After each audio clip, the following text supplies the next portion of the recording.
My wife wants a bed frame, and I can make it. So let's give it a shot.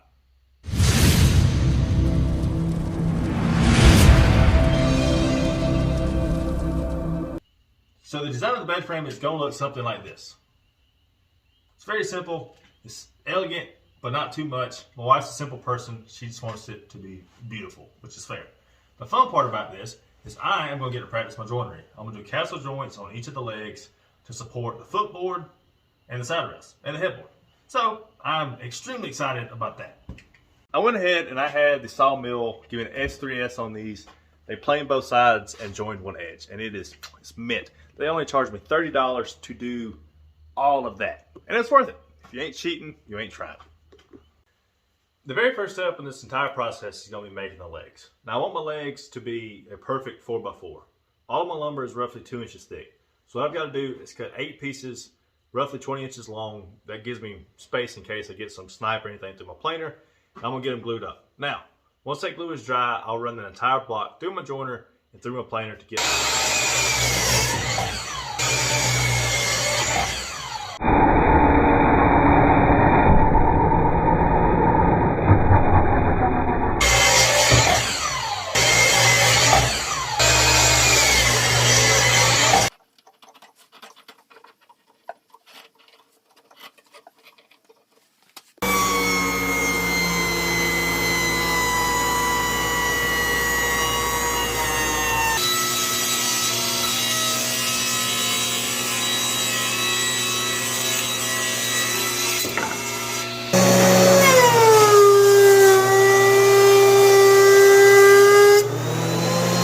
So now the legs are done, right? They turned out absolutely phenomenal. They look great. They're square, true, and they're ready to rock. So the next thing is going to be to start working on the footboard, the headboard, and the side rails. To do that, we've got these big behemoths. We're going to cut these to a rough length, about 2 inches longer than what they need to be. And that way we can true up our ends. And then we're going to rip this thing down to about 6 inches in width. So that way we can start laying everything out for our castle joints and get ready to do that. So let's get to work. So I just fucked up. When I done that, when I said I was going to rough cut this, I did. And I rough cut it too short. I didn't take into account the width of my legs and the overhang that I would need for the castle joint. So this board is now too short to make my footboard. I really want to do the castle joint, but since I screwed that up, I had to convert to a dowel setup. So what I ended up doing was using my dowel jig on the ends of the stretcher, and then I drilled the holes onto the leg itself. And then once I get all the holes drilled up, I'll put the dowels in, and then I'll just give that thing some love taps into place because I was angry at this point. I wasn't happy that I didn't get to do the castle joint, but this actually turned out pretty good, and I was pleased with it. So the next piece is going to be making the cap, and this is scrap, but you'll get the concept. So the cap piece will run something like that, all the way down the footboard like so, and be flush with the top and flush with the edges.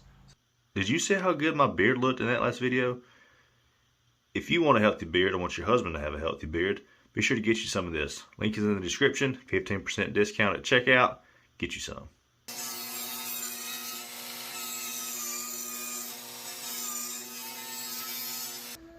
So the next thing that me and my big helper here have to do is center up the holes all the way down this board for our dowels. And then we'll drill the holes in the center of this, in the center of this, and then simply lay this piece kind of like that.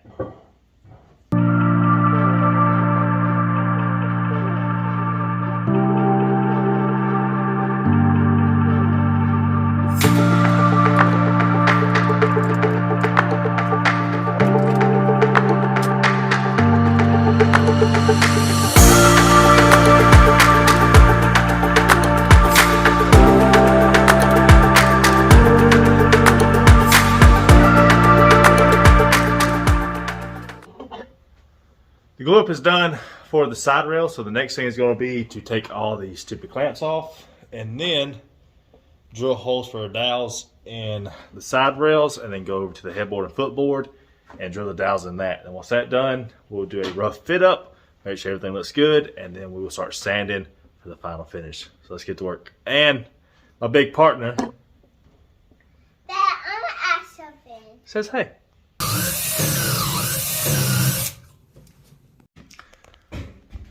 Woo! It's hot in this building, but look at this.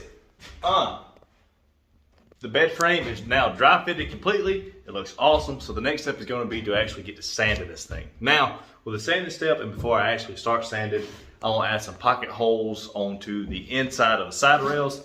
That way, it'll suck itself together when we actually do the final assembly. So we're going to sand, and then get some finish put on these, do the pocket holes, and then it'll be time for the final assembly. So, let's get to work.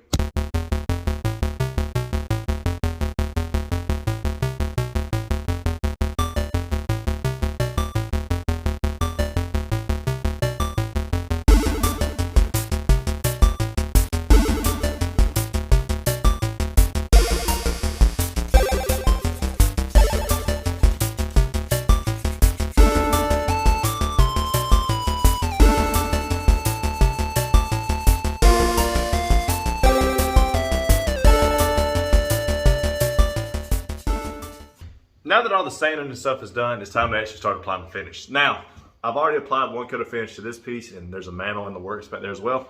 And the finish that we're going to use on this bed frame is going to be a wax-free shellac. Now we'll do 2 coats of that, and then we'll come back with one final coat of wipe-on polyurethane that's a mix with mineral spirits. And man, I look rough as shit. And haircut, bad.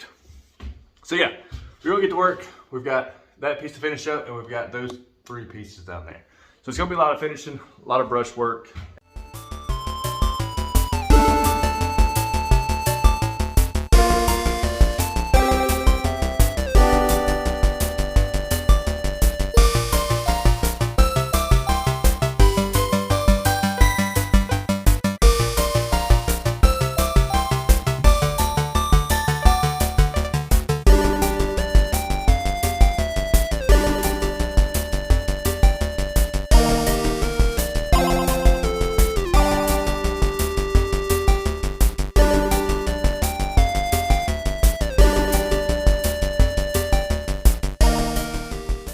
We've got 2 coats of wax-free shellac on everything, and this one's already sanded.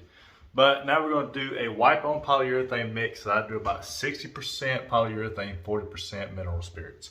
Now you can buy this stuff from the hardware store, but it's more expensive, and you can just make it yourself. So I'm going to get that mixed together, get that put on, and this thing will be done.